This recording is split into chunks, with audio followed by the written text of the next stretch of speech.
meeting is now being recorded. Those are good. All right. Thank you one last time for those that have joined us. I'm going to turn things over now to Heidi Nasso, and she's going to talk about affidavit preparation for PPO. Thanks, okay. Heidi. Welcome, everybody, and welcome back for those of you who are here for round 2. And you are like my favorite person today for sitting through another hour, 15 minutes with me. I'm going to try to breeze through it, but for the benefit of those who are new to this, you'll hear some repeated conversation, so I apologize for that. So just bear with me. Maybe it'll be helpful for you to hear me say it a different way. This is the presentation to train you to help battered women and survivors of domestic violence prepare their affidavits for personal protection orders.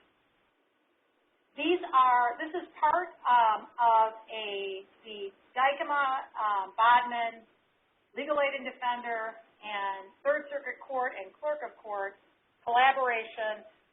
The project is called the Detroit Impact Project, which is a collaboration that no one single firm or person could have done on their own, but is a response to a chronically unmet need, that is those people who are seeking PPOs, how to help them draft better PPOs. This is a great opportunity for those of you who want to either not go in court at all, but would love to help survivors of domestic violence, or those that want to get into court but want to have a little bit of a better profile of who you might be working with long term. So I want to issue you a warm welcome, and just on a personal note, I will tell you that, the other group, I disclosed that I have been doing this work for 20 years, and more than 20 years now. And the reason I went to law school was to represent survivors of domestic violence. So personally, this project is very meaningful to me, and is and I have a lot of great interest and personal pride in this project. So if you have a bad experience or you have a good experience, please let me know. This is something I am striving to make better and get more volunteers. So, all right, so let's get started. Okay. First thing you really need to know is what is domestic violence. As I told the other group, and I'm going to stop saying that. When I first started volunteering for domestic violence, in the domestic violence area, I knew, perhaps like some of you, nothing about domestic violence, or the tactics of domestic violence, or anything about it. And as a new volunteer at the shelter, the local shelter, I had to go through 40 hours of training to understand what I am going to spend the next 20 minutes trying to explain to you. Cram 40 hours of understanding what domestic violence was into 20 minutes is a Herculean task indeed, but I'm going to take you on this, this flume ride to try to get you there. So if you have questions, I'm not surprised. Please ask me. I'm really cramming a lot of information into a very, very brief period of time. But if you understand what I am going to send to you right now, you will be a more effective advocate, because there's a lot of stereotypes about domestic violence that actually have been broken but haven't really got out into mainstream media. We always are thinking of like the Farrah Fawcett burning bed, or like the Denise Brown Simpson. You're going to have a big black eye, and then then she's going to be flayed, and then we're going to be shocked that she's that we didn't recognize her as a domestic violence survivor. Most women do not present themselves with black eyes. It happens. I've seen it. But most women are not going to present themselves with physical injuries. They're just going to come to you as regular old people needing a PPO. So let's talk about what the tactics are. Okay. All right. This is the power and control wheel. This is actually like 20 years old. This was something I was trained on in 1991. I think it's been in existence since 1985. But why it still stays true is because it's right. It's actually real stuff. And so I'm going to go through these tactics to give you some ideas about what the nuances of domestic violence really are. And what I hope to have you leave with today is a real and a better, clearer understanding of what domestic violence is. Domestic violence is using all of the tactics that you see on this wheel, this what I call power and control wheel. And it's being reinforced by the physical and sexual violence that are on the outside, okay? So even one incident of violence can be reinforced and can continue the other abusive tactics that are along the spokes of this wheel, okay? So I'm going to try to give you some examples of real-life cases that I've worked with over the last 20 years. Now I have a lot of them. And I'll go through these tactics, because I have actually seen all these tactics in use, and they're pretty creative. So let's go through some of them. Using intimidation, making her afraid by looks, actions, gestures, snatching things, destroying property, pets, and displaying weapons. Okay. This is a huge one. Okay, we love to intimidate. Batterers love to intimidate. They don't have to lift a finger. All they have to do is make you think they're going to lift a finger or abuse you, okay? So, smashing things, throwing dinner plates across the table. I love it when batters, one of my favorite tactics is when the batter purposely, throws the baseball 5 feet to the right of the survivor. Did he intend to hit her? No. But did he intend to intimidate? Yes. He absolutely intended to intimidate her by throwing a baseball, 30 miles an hour or 60 miles an hour, depending on how strong an arm he has, to the right of her. Okay, he is trying to abuse and to intimidate her. Same thing with throwing dinner plates. That actually is a stereotype, and if it actually happens, a lot of breaking plates. I don't like this dinner. Throw it like a frisbee across the table. Throwing forks, throwing silverware across. It's very intimidating, even if he is not trying to actually injure her. It is intimidating and it's abusive. Okay, think of it in the context of a worker or coworker, boss-employee relationship. If your boss throws a plate at you, or 5 feet to the right of you, you wouldn't think, oh, that's a normal relationship. He's not being abusive. He's just angry. No. You probably quit the job and file a police report. And that's the same thing that's going on here. There's no different in the tactic. It's about power and control and trying to get somebody to do something, or to get her to stay, or to subjugate herself to the needs and wants of the batterer. Abusing pets. This one, I don't think we do a lot, as advocates. We don't talk a lot about, but it is very pervasive and insidious. If the woman has pets, ask her about the pets. Just yesterday, I interviewed a client who, I just on a whim asked her, "Do you guys have any pets, and how are they holding up?" And she's like, "Oh yeah, well he kicks the cat. He kicks the cat all the time." And she's like, so much so that she has bloody stool. What? The cat is hurt. That is an abusive, intimidating tactic, okay? And one that I'm going to circle with my red pen. I'm going to use, okay? It's a great, it illustrates abusive behavior that is important, okay? When you're talking about these physical and an abusive situation, okay? Intimidation. Also, really big in Michigan right now, and I've seen a lot of, and you probably will see this a lot, is handguns. Everybody seems to have handguns right now. And we're not getting into a big political dispute about it, but everybody has handguns, especially batterers. And they will point and wave handguns all over the place, okay? Remember, just simply the act of having a batterer lay a handgun on the table in front of you is not necessarily abusive or physically injurious, right? But if he had that gun and he had pointed it at her 6 months ago and he brought it down in a very deliberate fashion in front of her, that action of putting it on the table whole different set of mental imagery for that survivor. It is an attempt to intimidate without lifting a finger. If a guy, you guys can't see me on the phone, but if a guy does this, draws his finger across one side of his neck to the other, as if he's trying to incident, like a decapitation, and he's held a knife to her throat before, you have the information that you know that that's particularly intimidating for her.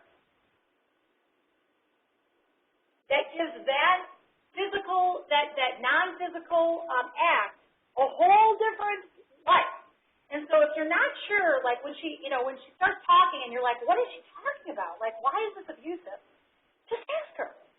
Why do you feel threatened that he laid his handgun? He just came home from work and he laid his handgun on the table. Why is it abusive?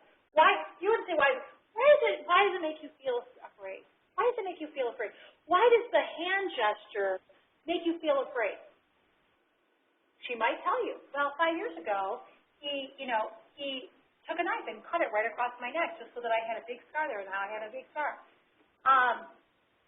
If you give her the opportunity to tell your story, what might seem like chaotic information is actually going to help your case. Let her help you by your interviewing her in a way that gives her an opening to tell her story. Okay? So intimidation is one tactic. Emotional abuse. This is really important, and it goes to why does she stay, okay? If you're constantly told that you're stupid, you have no money, everybody hates you, you're an idiot, nobody loves you, no one's going to believe you, I love that one. She's crazy, humiliating her, isolating her from friends and family. These are all emotionally abusive tactics. And if you're feeling so down, and the only person that you have contact with because he's isolated you, which is the next tactic, you can see why she might just stay. Because she's like, I am useless. I am ugly. I am fat. I don't have a job. I have no resources. If I leave, he's going to take my kids, which is one of the other tactics here. You start to see why she's actually staying, because she believes it. And I actually see that, especially in this clinic, when you're actually seeing a client who's just literally walked off the street and is taking this first step to file for her first PPO, or maybe it's her second PPO, but it could be a first. And, and they will self-deprecate, like right in front of you. They'll say, well, I put on a couple pounds, I'm fat, I didn't finish my college degree, I didn't graduate from high school, he's been taking care of me for forever, so that's why it's taken me so long to get here. And you just want to interrupt that flow for that person and say, I don't care what. I always say to this client when she starts saying this, I don't care whether you finished high school, you have a job, whether he's paying every bill and he's bought you the biggest diamond ring known to man. He has no right to assault you or to name call you or to do any of these things that are on this power and control wheel, okay? And when you start to say those things to these clients that walk into your door, she starts to say, you know what, you're right. There's no legal right. He has no legal right to physically assault her. But the emotional abuse can be such a strong pull that you will see this behavior when you're doing this interview. And this is especially important, like I said, with the affidavit, because this is like they're just first start taking their little steps out, So not only will they make like weird statements, like you put the handgun down on the table and you're like, what the hell is that? I don't know. That's not abusive. I don't know what that is. You have to ask the question. But she also may just be like, I'm not going to tell you my story because no one's going to believe me anyway.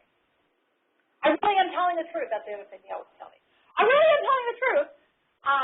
And you just want to say, I believe you. I believe you. I believe you're telling the truth. You're going to be signing a statement. You're going to swear to the truth of it. And I believe you're telling me the truth. That's enough. And that actually can start to kind of get that person reoriented to what is actually true and real. Emotional abuse using isolation. Okay, using isolation, a couple of things that you want to just be mindful of, and you want to ask for these questions, okay? Does he monitor her cell phone? Send her text. Call her after she left the house. Prevent her from seeing friends and family. Accusing her of cheating. That's also like isolating, because if you really don't want someone to think you're cheating, you're going to be like, here's everything. Here, you can see everything. I'm not cheating. I'm not cheating. I'm not cheating. Just don't think I'm cheating. I'm not cheating. So she'll outlay everything for him, okay? But why will she outlay everything for him if he's accusing her? Because she doesn't want to get hit again. She doesn't want to get hit. She doesn't want to get raped. She doesn't want to get assaulted. She doesn't want to have the gun pulled to her head or the knife, whatever. So you might see her doing this stuff, like trying to overcompensate for his accusation, But ask yourself, why would she be doing that? Why would she be doing that? If he's raped her before, that's why she's doing it, because she doesn't want it to happen again. And if he thinks that she is being truthful, it might delay an additional physical or sexual assault. So isolation, you want to ask, is he isolating you? Are you able to see friends and family? Do you have a car? Oh, one of my favorite stories. I had a woman who told me she didn't have a driver's license. And I was like, and she's like, just said, well, I don't have a driver's license, so I don't know why he thinks I'm cheating. And I said, well, let's see how, so just ask, be curious about your client. It's weird that she would mention that in the context of a PPO, right? So, that's what I thought anyway. And I said, well, why don't you have a driver's license? She's like, oh, he forced me to, can't terminate it. Stop it. I had to withdraw it. I had to, let it expire. Now I don't have a driver's license anymore. And I was like, really? And I'm like, how long has that been for you? And she's like, years. And then she said, and I'm not even insured on our cars. So I can't, if I drive the car, he'll, and I get in an accident, just wait. There's no way. There's no way. So she tells me this big, whole, huge story about how she, bikes to the grocery store, every day because she can't drive a car, even though she's otherwise licensed and has previously been licensed. So it's interesting, just when you start hearing, weird things, why is that? Ask. Why are you saying that? How does that tie into why you need a PPO? Just be curious. All right. Minimize denying and blaming. This kind of ties into emotional abuse. I always say this is you're in the funny part, or you're in the Twilight Zone, because you perceive something, you perceive somebody holding the weapon the kitchen knife and waving it around you're not going out with your friends, are you? And he's holding the knife here, and he's previously backhanded her last time for going out with a friend. You're not going out with a friend, are you? And then she'll say, whoa, what's the knife count? I'm not going to go anywhere. And they'll say, what? I didn't do anything. What do you mean? You think I was going to assault you with that weapon? You thought I was going to cut you with that knife? You're I can't believe it. You're crazy. So then they start to play these mind games that, I didn't even do that. I didn't either. Yeah, I didn't hurt you. Last time I played, and it becomes this wait a minute. Then they start second guessing themselves. Oh, there's something really going on. You really didn't intend to threaten me. I was just wrongfully perceiving that incident. So minimizing, denying, and blaming, or saying the abuse doesn't happen, or shifting the responsibility well, I wouldn't bring the knife if I didn't think you were cheating. I wouldn't let you go out with your friends if I didn't think that your newly divorced friend was going to, take you out as her wingman, and you were going to pick up some guy at the bar. If I trusted you, I would let you go. That's minimizing, denying, and blaming. And also, I love this one, which is, I've had many clients, I had a client who was literally, she told me that he had pulled her, so he's this big weightlifter guy, and he had lifted her up by one hand, with under her neck, under her jaw, and then pushed her up against the wall, and choked her, so she couldn't breathe anymore, and then let her go down. And I think she bit him, to release him. And he let her down, and then he picked up the phone and called her and says, my girlfriend just bit me. I need you to come to the house. And called the cops. And lo and behold, before she could get a word out, the guy had her arrested. And they were able, and then later he was arrested, right? But then did she cause the violence, or was the perpetrator of the violence happened? That literally just happened 3 weeks ago. That is a story that I literally just happened. She was arrested. They drop the charges, but the first thing out of his mouth is a motion to terminate, or is, she caused it. She was arrested for domestic violence. So you need to be prepared to say, those charges have been dismissed, look at the size differential between the parties, whatever. Yeah, you have a question. Yeah, you mentioned earlier that when they call, they don't usually arrest. Why in that situation would they arrest her? So the police do not need to have probable cause to make it. So the question was, why would they, in the previous session I talked about the fact that, it's inconsistent enforcement about PPOs and family violence. Cops today, depending on the city, they might not have the resources to arrest in domestic situations, especially if there isn't a PPO. And the question was, why would they arrest in a biting incident? Remember, go back to your, all of us lawyers who took Crim Pro. Remember, in order to arrest, you have to have probable cause to arrest. But there's a crime that's happened. So if you lift somebody up by the neck and you put them against the wall and you just can't breathe for a few seconds, that's a crime, clearly. But there's no evidence of that crime unless she has bruises on her neck. She did. But, hi, Mark! Hi, Mark! Boom, I'm going to arrest him. I mean, that's what they're trained to do. So you don't hate the cops for doing it, right? Although I wish that they had more domestic violence training to actually realize weightlifter versus 5'3" girl, pretty obvious what's going on here. It's a defensive wound on his arm like this. When his hand is like this, it's easy to bite. But the prosecutor saw through it, so that was good.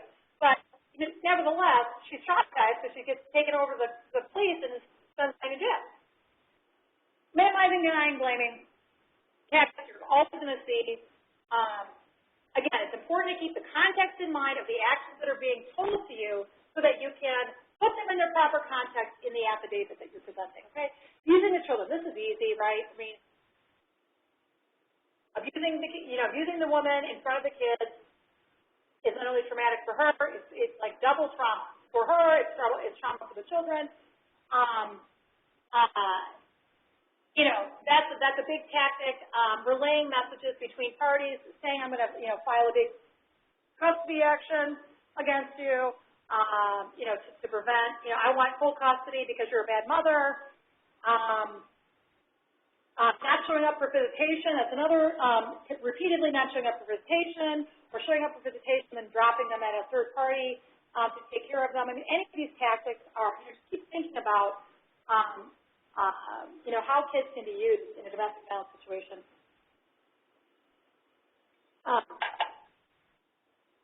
It's easy to see once you hear the stories, okay? Using male privilege, I mean, I talked about this last time. It's not, I don't see it as often because it's not as obvious anymore. But, there are some very traditional households, and you just have to be mindful of it. Like, he treats me like a servant. I'm forced to feed him dinner and prepare meals, in the particular way he wants. They're not prepared, he throws a fit. When he says he throws a fit, remember that she's probably going to minimize. So just don't leave her. Just ask her, what do you mean? What does it look like when he throws a fit? What does he say? What does he do? Well, then you'll find out that throwing a fit is going to the stove, taking the hot pan, and throwing it in the sink, spewing the spaghetti sauce all over the kitchen, potentially splattering her and the kids with boiling tomato sauce. When you think of like what is a fit, I think like a baby, right? But for him, throwing a fit is an abusive act. So ask your client, don't assume that you know what she means when she says a fit, or that you have the full picture of what that means.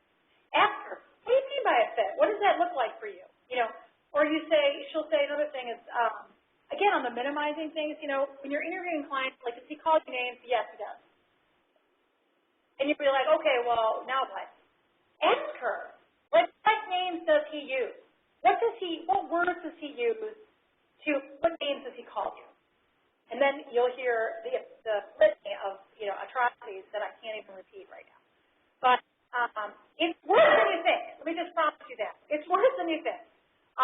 What adults will spew at another adult in a moment of anger. So, yeah, don't be afraid afraid to ask, and skip the generalities, because your client is already feeling like you might not believe her.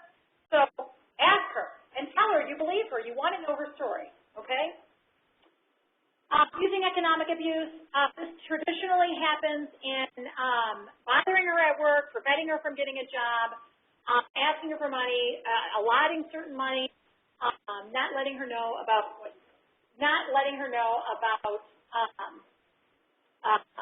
opportunities or letting her have access to the bank account.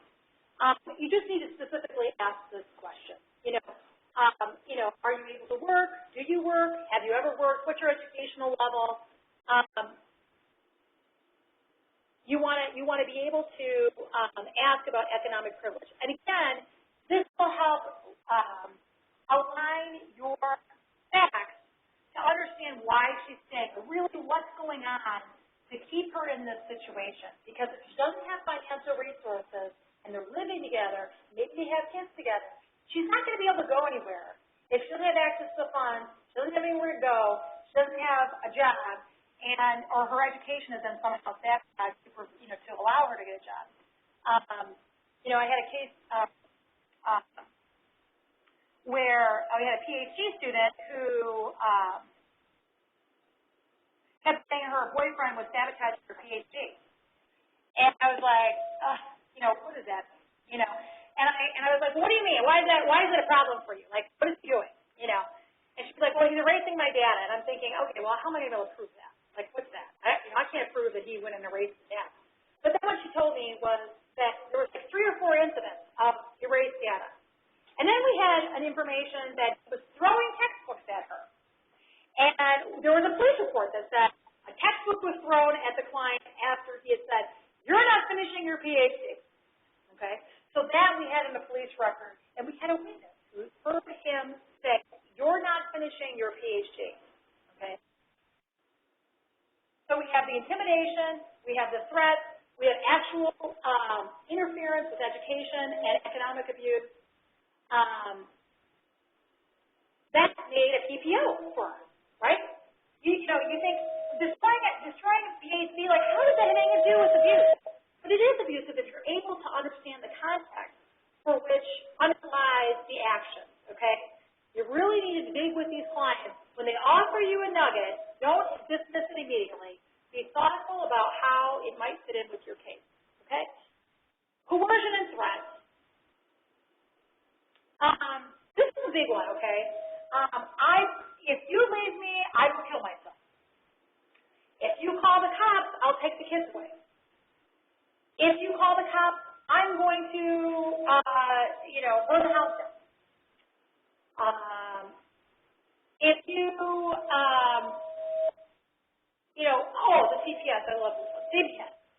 I'm going to call CPS on you because you're such a bad mother. Or just call CPS, because, why not? There's an anonymous tip line. Many of my clients have had, multiple CPS reports by one person all that's responded to CPS. Making her drop the criminal charges. I love this. In fact, I just had this happen with a case that we took into our firm, where clearly an abusive relationship. The guy was a very well-paid, well-defended respondent, and all his lawyer wanted to do was to enter into a mutual restraining order and get his guns back. That's what the lawyer told me anyway. And the client had filed a PPO before, withdrawn it, and then she filed the second one, and he filed a motion to terminate. And as it turned out, in that case, it actually was a it's part of the cycle, but she ended up dropping her PPO. And after 20 years of me doing this work, it's very exciting to see that still happen, but it is part of the tactics of domestic violence. And, we're only here to do what we can, but clearly, he was trying to cajole her into dropping the PPO or dropping the criminal charges or saying she's not going to testify, okay? Because you know that if you don't testify in a criminal action, there's only one witness to domestic violence 9 times out of 10. That's the survivor. The survivor's not going to testify or if it doesn't happen on the stand. the prosecutor can only do what they can do, right? And if there's witness tampering going on, because let's call it what it is, right? If the respondent is harassing the survivor to not testify because he's going to go to her work, tell all her friends that there's domestic violence going on, take the kids away, drain the bank account. If you don't, what's going to happen if I get convicted of domestic violence? You're not going to get child support. So what would you do if you don't have a job? You might say, you know what, I'm not going to prosecute because I need my husband or I need my boyfriend to pay the support that I really, really need to feed my kids. Okay. Coercion and threats, commit suicide, just, these are again, just be thoughtful about how these threats, ask her about threats. They're going to be, some of them are going to be literal and some of them are going to be figurative. Remember, the gun on the table, the slitting across the throat, the evil eyes, we all think those are like silly things and they can be interpreted a million different ways. But between a party, between a couple, with given context, and that's your job, is to put these weird things into context, you can create a very strong affidavit, okay? You need to put those things into context. I had a woman once who rambled on. She actually came in. This is actually one of the reasons we created this clinic. But and you'll find it funny now that you know about these tests. She goes. She wrote me an email. It was like it must have been like 200 lines long. She says, I know that you do a lot of work for domestic violence victims, and I really need your help. I really need a PPO because I hate my husband. He's really a jerk. He calls me all the time, and he's really, really, really mean to me. He's really mean. He doesn't believe me. No one believes me. You probably won't believe me either, but this really happened a million times, and I can't call the cops. And she rambled on for like lines and lines and lines. And I'm like, ho-hum, ho-hum, ho-hum, what's going on? I don't know. And at the bottom of the email, she says, and you know what? Just yesterday, I found my favorite teddy bear with a knife in it. And that's the last straw. And she goes, I am terrified of that. And I was like, woman, this woman needs a lawyer so that she puts the teddy bear stand at the beginning of her statement rather than saying, I hate my husband, he's a jerk, he's so mean, I want to get a divorce, no one believes me, you're not going to believe me, blah, blah, blah, call the police, they don't respond. And she was the reason we got the PPO, or this PPO project going, because without an advocate to actually feed through all that crap, why don't you like your husband? Why is he being a jerk? Why are you calling the police? Why are they not responding? We would never have gotten to the bottom of that email, which is, listen, what we later learned is that, that was his tactic. He liked to wave a knife around him and say, you're not going out with your friends tonight, are you? With this little knife, brandishing this knife. And he had cut her several times. So the knife was like, you didn't have to, cut her every time. You just have to pull it up. It's very convenient. Or you can stab her favorite teddy bear, and leave a note like, I'm going to kill you, or whatever was on. There was a note that was put on the teddy bear, too. So the moral of all these power and control tactics is to really indulge yourself with 20 minutes to really interview your client about what she's saying and why she needs a PPO, okay? And that's why these dynamics really, really matter, so you can understand, what can seem chaotic from a client who's coming into you, seeking a PPO. Okay. I told you a little bit about this, what the clinic is. Let's just talk about very basics. The clinic runs from 12 to 3 Mondays and Thursdays. I guess not Monday through Thursdays, just Mondays and Thursdays. In the City County Building Room 1207. It's the Attorney Resource Room of the Detroit Metropolitan Bar Association, okay? So what you'll do, this is walk-in assistance and limited assistance for survivors of domestic violence or sexual assault seeking a personal protection order, okay? I'm going to talk a bit more about the logistics of it in a minute, but let's just go through the PPO stuff first, and then we'll come back to this, like how this all works. Okay. Why we need the collaboration? I've already covered this. There was no agency providing legal assistance, and so literally, guys, if you don't volunteer, know that there's nobody helping these clients. This is why we created this clinic. If you don't volunteer, you only need one volunteer Mondays and Thursdays. And the rest of the, you're asking, well, what happens with the rest of the days of the week? There is no one, not a legal aid agency, not a lawyer, not a, volunteer that helps these people. So if no one shows up, know that they're not getting help. Legal aid and defender came to Dykema, and then later Bob and asked us to take up this project. That's what we're doing this. They know that I'm way into working on domestic violence, so we did it. Okay, guys, I did this in the first training. I'm going to do this in the second training. This is a great video. Again, I keep telling you that the presentation of a survivor of domestic violence, especially during the affidavit phase when your client is coming in literally off the street. Last time I was at the clinic, I had a woman who literally was dropped off by the Detroit police. That officer did not arrest the respondent who pulled a gun on her, a loaded gun on her. But he did have the courtesy of bringing her to the court and telling her to file a PPO. Now, when she showed up, she actually had these very traditional signs. She had a black eye. She had a gash in her face. And the police officer brought her over, and she's like, I'm getting a PPO because the Detroit police officer just told me to do it. I'm like, well, where's your report? You don't have a report? I'm like, you're kidding me. But they did drop her off, so that was a very good, that was very justice of him to do that. He could have done more, but did not. So when you are dealing with survivors at that stage, literally right walking out of the assault, okay? Because that's what might happen at this clinic. And that's what makes it great, really, guys. I mean, really, this blood clinic is so fun to work in and so empowering for both the lawyer and the survivor. The clients can come to you, all over the place. And it's your job to recognize all over the place is normal. All over the place is normal. But it's not something that you can't harness. And get what you need to get on paper in a half an hour and get her out the door, okay?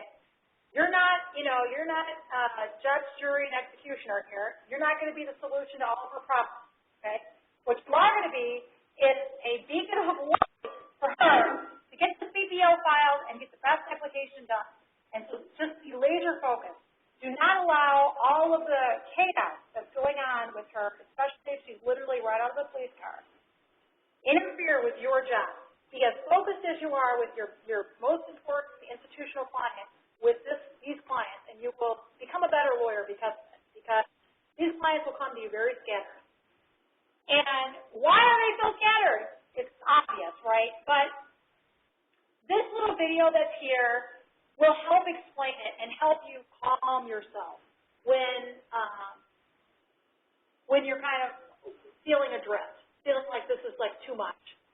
Watch this video. This guy, Dr. Christopher Wilson, he's out of Portland, Oregon, and we made a connection because I needed some help in the neurobiology of trauma for a trafficking survivor that I was working with. And because my client wasn't making any sense and was acting totally irrationally and doing all these crazy things, and I saw him present, and then I had an interview with him, and I felt like, he was like God's gift to me. And so I asked him to do this video for this training, so he did. So if you guys have 10 minutes, it's a 10-minute video, I would encourage you to come back and watch it because it will help you get some context for how to do an interview and how to respond to her in a way that will elicit the most information, the most helpful information to create a strong affidavit, and that's really what you're there for, okay? Let me just go back one thing about interviewing a client. Dr. Wilson talks a lot about how to interview your client, and so I'm just going to give you a couple of the head points of that, and I encourage you still to watch it, but validate her. And, for those of us who haven't gone to social work school, I have a social work sister, so I know a little bit about this, but validate her. Tell her that you believe her explicitly. Don't, you're going to be looking at her, you're going to be engaged, you're going to be leaning in. These are all nonverbal signs that you are, giving her your full attention, which is important. If you can avoid getting on your phone or taking a call, or give her the, process that, I am expecting an important call, and I didn't expect you to be here this afternoon. If this call comes in, I'm going to come back to you. Just be aware that this call may come in. And, of course, that call is going to come in, and she's going to, gracefully excuse you. But again, because you have a client who's probably been emotionally abused and minimized and demeaned and treated like total crap and looked like as if she doesn't matter to anybody, you want to be very gentle with these clients, you know, and give her all of your attention and all of the courtesy that you would give, and probably a little bit more. Because they're coming to you and you're going to have to jump into a whole lot of trust in a very minute period of time, okay? That's what I would do. The other thing is explicitly say you believe her, especially if she's minimizing her own position. I believe you. Validate her. Say, I think I mentioned this before, but I'll just reiterate it. She goes on to say, well, kind of implying that she somehow deserves to be beaten up because he's paying all the bills, or, he didn't want to have any kids, but I wanted to have these kids, so I feel like I kind of owe him, and now he's this great guy. And, I know that he even batters me, but, just reorient her to actually what is the truth, which is no one deserves to be hit. Just because you wanted to have these children and he decided he didn't want those children doesn't mean that he has the right to minimize you or beat you up or to force himself on you whenever he pleases. That's not only illegal, it's not normal. And this is not about you, this is about him. Some women will say, oh, I was cheated, we both cheated, I'm a terrible woman, blah, blah, blah. I'm sorry to hear that you've had this problem in your relationship, but the fact that you've cheated does not authorize anybody to assault you. That is a crime. And those couple statements that, in that line of thinking when you're talking to your client will give her verbal cue that you believe her and you are ready to receive the full information and the full impact of what she's been experiencing. And it's especially important when you're dealing with a client who is like just literally walking out of, a tirade, or just within 24 hours of a tirade. So just be aware of that and try to be sensitive and thoughtful about how you are being perceived by her. You might even say to her, Janet, I'm really sorry that you're going through all of this. And I'm going to ask you several very forward and probably intrusive questions. And I know they might make you uncomfortable, but I'm asking them because I need to know the answer so that I can prepare the strongest affidavit possible. And I want to apologize in advance for putting you or making you feel uncomfortable. You might even be able to say at that point, and I want you to know this is all secret between you and I, and we don't have to put anything in your affidavit that you don't want, okay?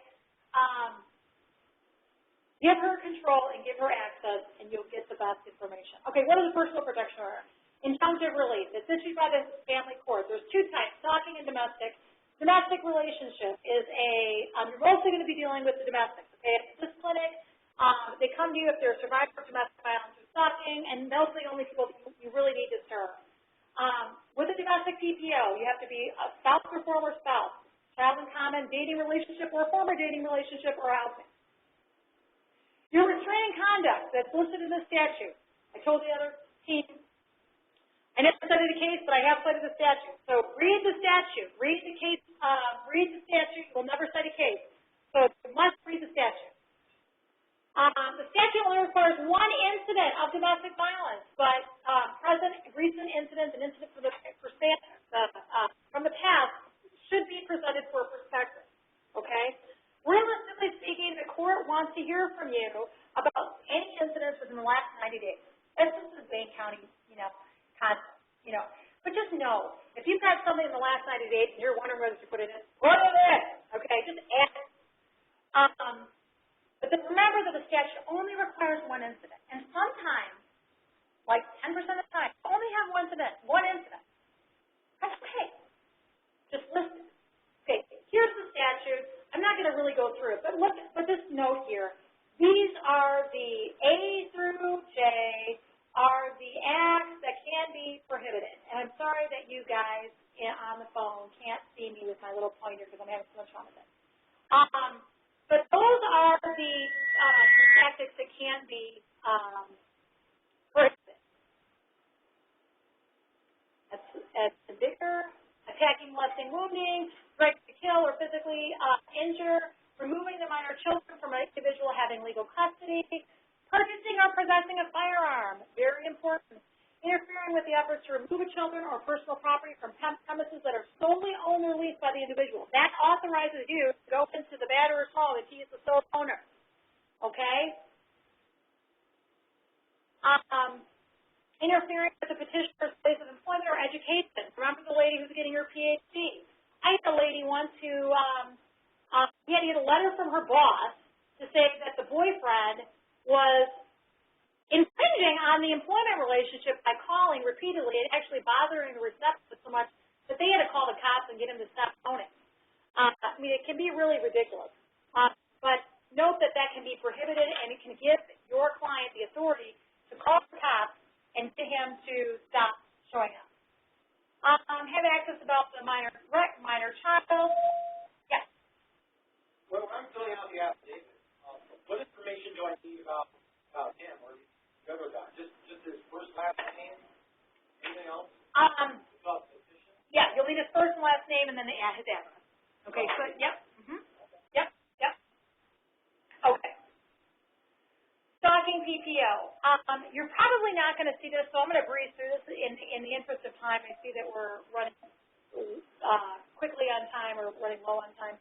So stalking PPO, internet stalking. Remember, watch for internet stalking. This can happen on Facebook, Twitter, Instagram.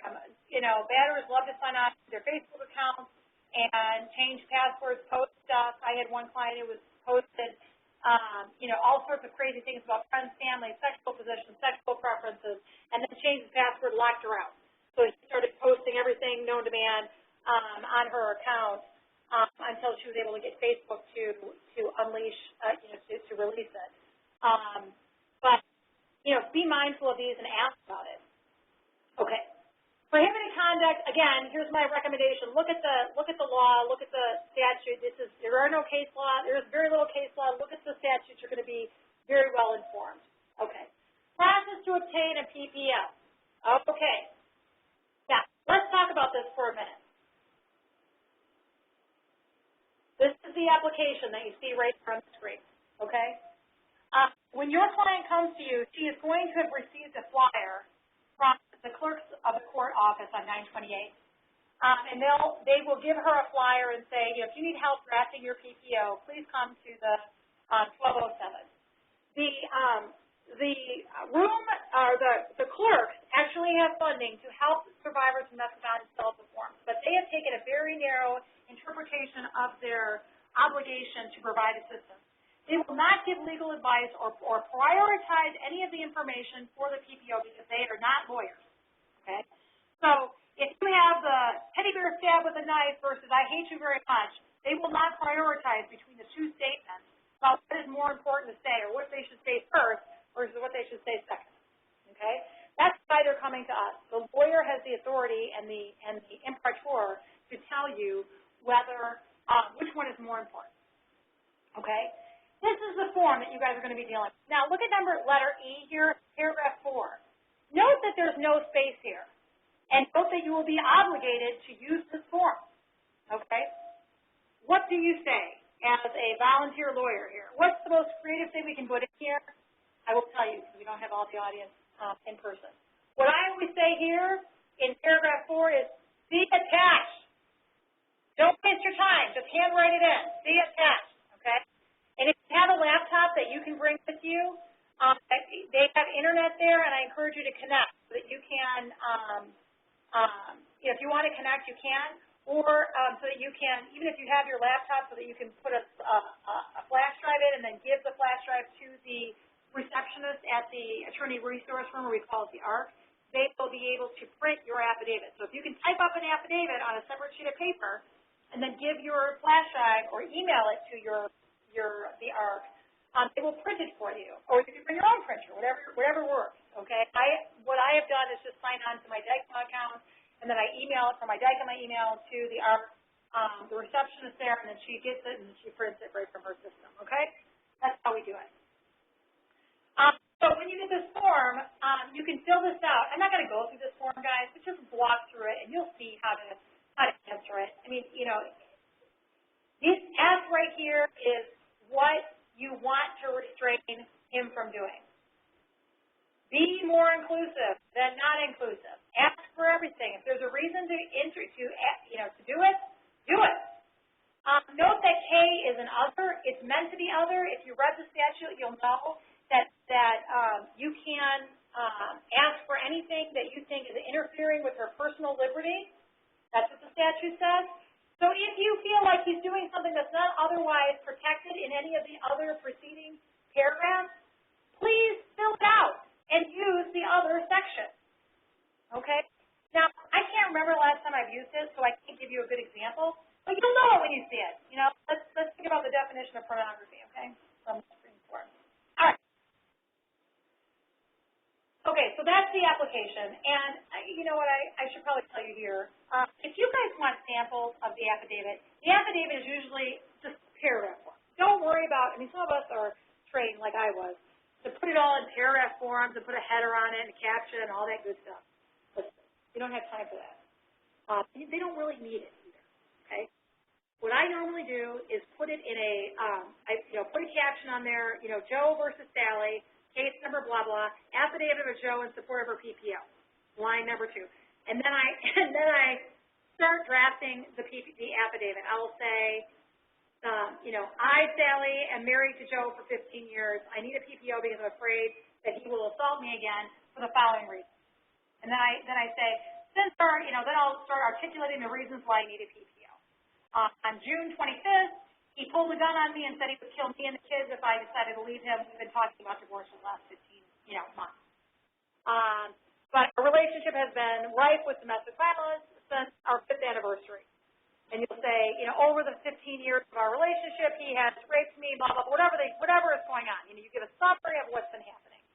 The worst incident of domestic violence, then I jumped to the worst incident of domestic violence was when he, dragged me out of the car and I had to go to the hospital and lie about how I got the injury. That happened 7 years ago, and I have a police report. I have a medical report, but it doesn't reflect domestic violence because my husband was standing right there and was trying to prevent me from telling the doctor's truth, and I couldn't get him out of the room. Because he recently pulled a gun, I'm afraid that this violence is going to escalate, thus I'm asking for the PPO today. Signed, Sally. 3 or 4 paragraphs. You've explained, the context. You've explained what's going on. You've explained why she wants the PPO. She feels like there's an escalation of violence during the separation. You have her sign it. That's it. Okay?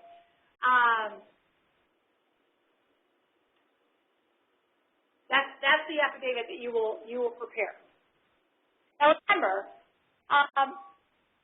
let's talk about what you do actually when the client comes in. I mean, they will literally come in to the room and they'll say, there's a client waiting for you, and you'll sit down with her and what will you ask her?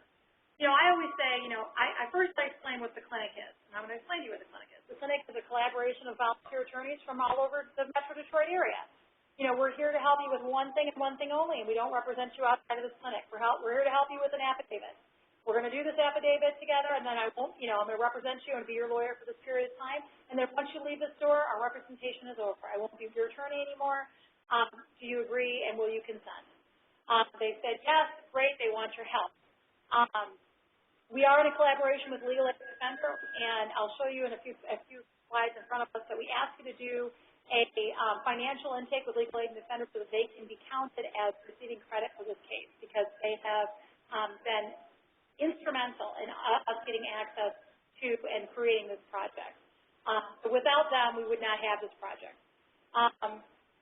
And I'll show you how that goes. But once you've done the screening, once you've given them the disclaimer and are sure about how you're framed the attorney-client relationship, the next thing I always ask is, so why do you need a PPO? Who's the respondent? What's your relationship to? And then you can ask, then I ask, what's the first, last, and worst incident? Why are you getting a PPO today? And once you've asked those questions, and that's pretty much all the information that you need. And you just need to remember when you're looking at the tactics, and you're hearing her kind of, when you answer a question that doesn't make sense, be curious about her. Be curious about why she's saying what she's saying, and say, why is that threatening? Why do you feel afraid when he does that? It doesn't seem to you obvious why that's, threatening. Ask. Don't say, that's not abusive. Just say, why do you feel threatened when he does that? And then she'll tell you. And you'll have better information, and you'll be able to put it in context for your affidavit. Okay? Okay. All right. Really quickly, as I said a couple times, this is a volunteer effort. We are literally coordinating between two law firms. And we will add dates and times onto the Sign Up Genius. Okay? I hope some of you guys have used Sign Up Genius for your kids' stuff. That's where I've been introduced to Sign Up Genius. It works fairly well. After this training, I'm going to take your name and email addresses and send you an invitation for signupgenius.com. Some of your browsers will block it, like Dykema does. So just ask your tech support or get it out of your spam checker, because it'll go to your spam checker. But this is really how we get you signed up. If you don't get to sign up, I can try to do it, but listen, guys, I'm a lawyer just like you guys. I don't want to be the middleman between you. If you can sign up on Sign Up Genius, I get an email when I know that someone's covered, and then I get a big. I'm very happy because I don't have to worry about getting that date scheduled. I'll also put you on a distribution list that'll come from my email address, Heidi@dykema.com. And I'll send emails out announcing that there's certain dates or added additional dates. But most of the emails and the most effective way to communicate with you guys is through Sign Up Genius. And so just note that that's coming. And if you don't get it within the next 2 days, just know that you're probably in your spam checker, and send me an email, and I can try to work it through, but just know that that's happening. Okay. Logistics of your volunteer day. This is the number, this is the 1 through 9, what you need to do, okay? I'm going to run through it really quickly. Stop by the clerk's office in room 928 and make sure our flyers are out there, okay? If they're not out there, send me an email and I'll email you the flyers. And then ask the ARC receptionist to print them, okay? Or just bring a few yourself. Again, the clerk's office is not printing any flyers. They're not doing anything for us. So just make sure the flyers are there. If they're not there, they're not going to know that you're there. So just make sure that they're there. Here's the number 2, which we actually had to get clearance for the Chief Judge. So please do this because you won't get any clients otherwise, or that's been our experience. Announce yourself. We're outside of room 928. Okay? So even before you go up to 1207, just march yourself up to 928. Say hi to the clerk. Just say hello. I'm the volunteer attorney for the PPO clinic. That's all you have to say. Walk out, and you'll see probably, 2 to 10 people sitting out there. And what they're doing, guys, is they're filling out the forms by themselves. Okay, that's what's happening outside that room. And what you want to say to these guys is, hi, I'm a volunteer attorney with this domestic violence clinic. We are here for the next 3 hours to help survivors of domestic violence or sexual assault to complete their PPO application or answer questions about the process. If you'd like help, I'm up in room 1207, or you're welcome to follow me there right now. I'll come, and they'll look at you and they'll say, oh, that's very interesting. They might ask you a few questions. And then you go up to your room. And 9 times out of 10, someone will follow you, and then sometimes they won't follow you. But if they do, just walk up there and start your interview. You do the intake through LAD, okay? Once your first client gets there, call LAD at that number that's listed on the PowerPoint. Sometimes it gets really busy. I don't even want to really offer this out, but sometimes it gets busy, and we can't do it. We can't do intake. But just make your best effort to do it. Just make your best effort to do it. Have your client, if there's a line, have your client call you while she's waiting for the intake. This is a dedicated line. She's not going to be on hold. She may have already called legal aid once or twice and say, oh, I have a call, it's on hold. This is a dedicated line for us. Okay, there is somebody on the other end of that phone. A conflict check. If you guys need to do a conflict check, do it then. We have a citizen attestation, which I'll send to you, and that the ARC already has. If your client is a citizen, have them sign it so we can send it back to legal aid.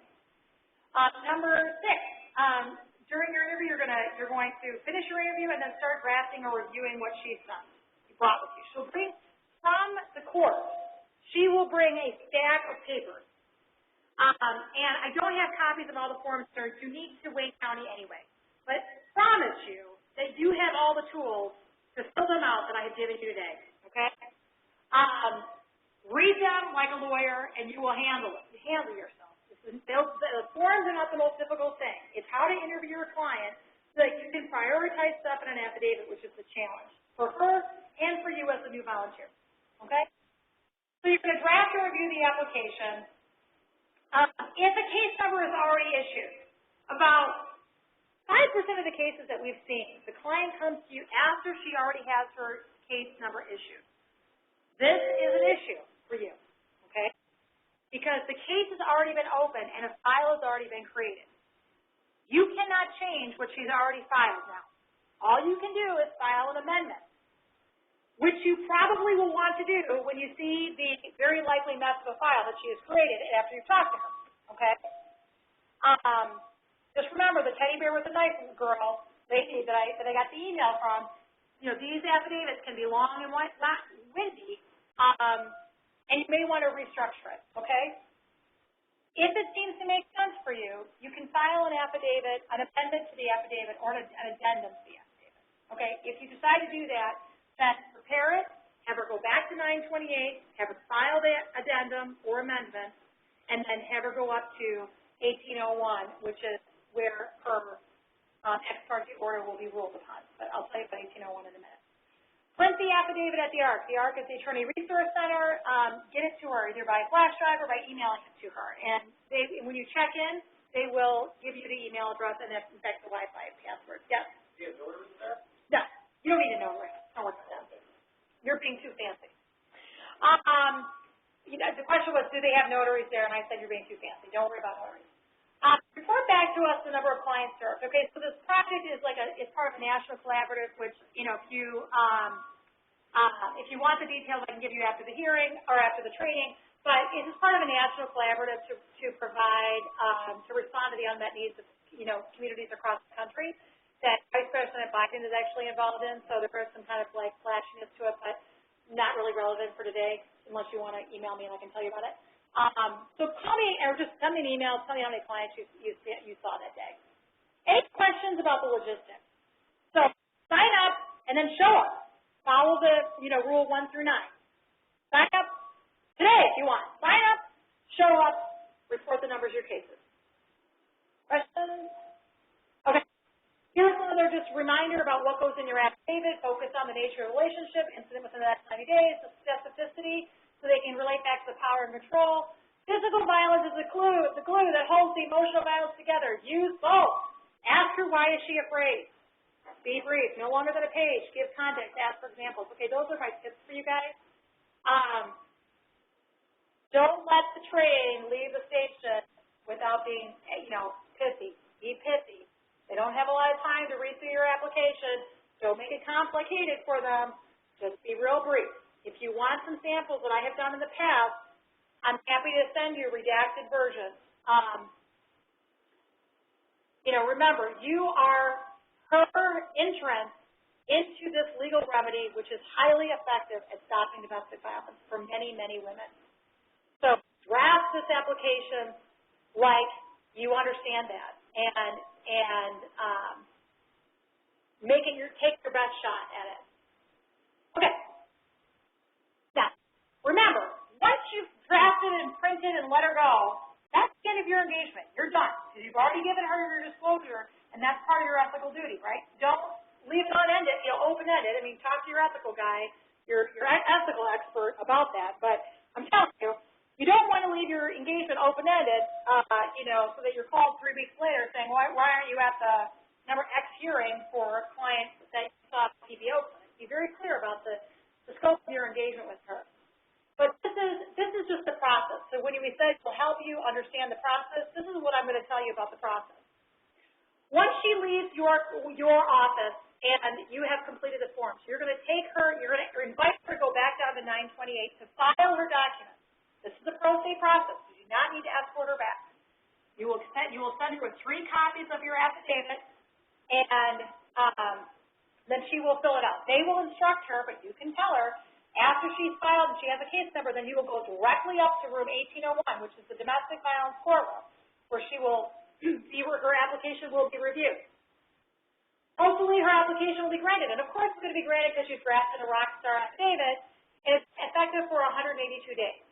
The services of the ex parte order must be served, but can be enforced without service. They will tell her how to serve, but it's usually done through the sheriff's office for like a fee of $50, which can usually not be waived, but you can try. Again, she can try. You're not doing anything to do with that. But the respondent, the batterer, will file or might file a motion to terminate within 14 days. Now, if you were part of the first training, you know all about that. We've already talked about it. But just know that that is his due process here, okay? He has not had notice of anything and not had an opportunity to be heard. The motion to terminate is his opportunity to be heard. So, you know, you want to be clear and lawyerly about that he has a right to be heard on the PPO. And the motion to terminate is that right. So he may file a response to terminate, a response to amend, a response to terminate, okay? Just know that. You can look at the code section. I don't think I've given you the court rules. It's the 3700 series of Michigan court rules. Very much encourage you to bring your court rules with you and read the statute before you go. Read the court rules, read the statute. There is no case law. You're never going to cite case law on PPO work. Just do that. Do that homework, bring your rules, and you're going to feel much more empowered about the process and how this goes, okay? Okay. This is the ex parte order.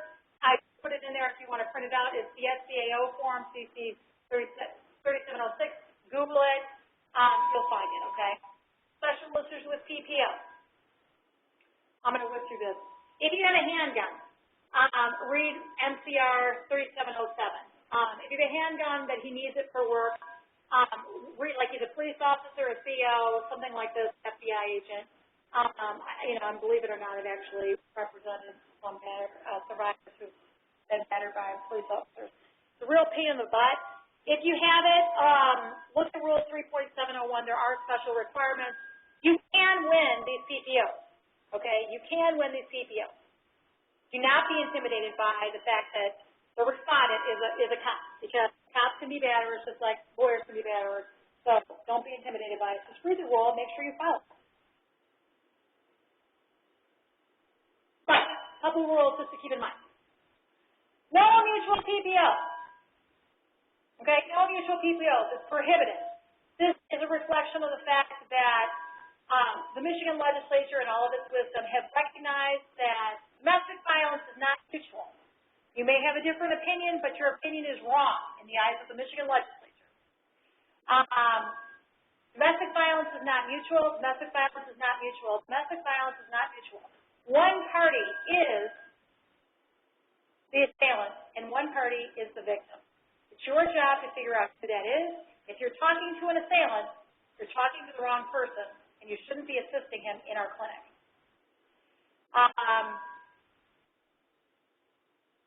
Important to know, I guess just for the sake of it, difference between a PPO and a restraining order. I didn't finish the statement right here. Restraining orders.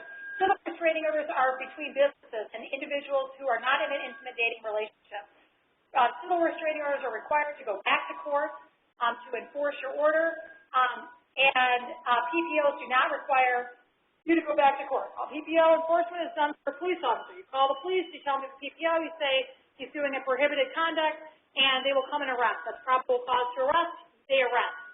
Your client never wants a mutual restraining order or a civil restraining order. Never, never, never, never, never. Don't let them do it, okay? This is probably something you're not going to see, but just so that you know, the difference between a PPO and a restraining order is huge. As we'll see from the statute, parties can amend parenting orders through the PPO.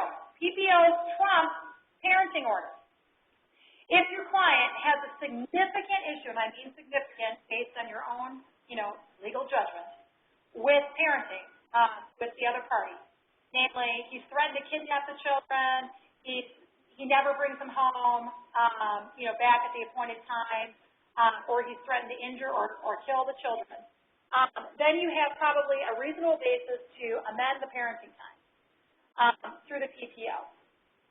Read the court rule and ask for what you want. If the client wants you to amend the parenting time order, just do it. Ask for it. The court's going to make a ruling on it anyway.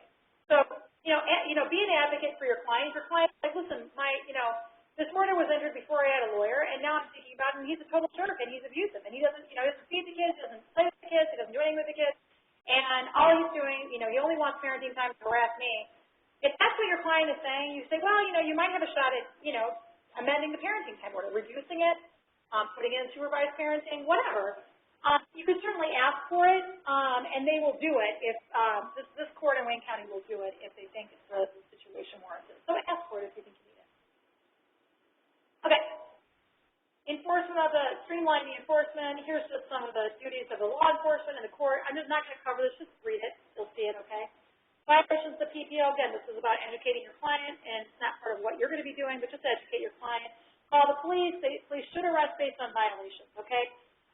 Keep your order on hand at all times, but know that the order is entered on the lien system, which is the computer program that keeps warrants and other bad people information on, at the ready access of every law enforcement officer that is online, which is everybody, okay, even Detroit. They have the PPO. If there is an arrest, if you call the police, they will arrest, and they will keep him overnight, and they will consider filing a motion to terminate, or a motion to show cause, I'm sorry. You can read about that right here. So there is an enforcement mechanism. There is jail time awarded up to 93 days and a monetary fine. Again, read your court rules. You'll see all this and how it's enforced. Okay. This is all about motions to terminate. I'm not going to talk about that. Other resources on PPOs. If you're feeling intimidated, you don't know, I feel like I'm totally not making any sense. Other resources. ICL has a great section on PPOs. Review all the statutes and the court rules, which I already told you. This is my internal telephone number. Brittany is an outdated number, so I'm at 7710 internally if you're from Dykema, or if you want to send me an email or call me while you're at the clinic, let me know. One other point that one of our participants actually spoke about, and I wanted to touch on really briefly is, do you ever worry that one of the assailants is going to get you? And the answer is no, never. Because that's not what domestic violence is about. The batterer is not after me or you or any third party. In fact, most batterers are fully functioning adults outside of their intimate relationship, which is interesting, isn't it? So you are fairly assured, and this is like the Department of Justice has like thousands of stats on this. And I am living through 20 years of working with survivors and facing batterers, having them be elbow to elbow with me, and having them, glare at me and give me a hard time. They will not put a finger on you, because I will tell you why. This will show you my political leanings on this topic, because they know that you will get in trouble. He will get in trouble for doing a single thing to you as a lawyer and an advocate of the court. And it's a stranger to him, a legal stranger to him. He knows that there are consequences to pay for assaulting a stranger, a legal stranger. But he also knows that there are not certain consequences for assaulting his girlfriend, wife, lover, whatever. So be assured that you are not the target of the violence. Be very assured of that. Certainly there are, there are very, very far and few between, things that make like headlines, kind of like shark attacks. Sharks actually don't attack people. And, we have a skewed view about the sharks, because all you hear about is sharks being attacked. Sharks are attacking humans. Actually, they don't attack humans. It's just that we only hear about them. So you might hear like, oh, domestic violence, they're really bad people. They're crazy. They're not crazy. They understand what, the system and how it works. And they know that they will be arrested for assaulting, bothering, harassing you. So they're not going to do that. That's how this whole thing works. know that he knows he's going to be in big trouble if he lays a finger on you. So don't worry about your safety. Your safety is not at risk. It's your client who's at risk if she doesn't get her PPO. So that's the end of this training. If you have any other questions, I encourage you to ask me or send me an email. Sign up on Sign Up Genius. I really want to thank you so much for, especially those people who have stayed through the entire training. And I welcome you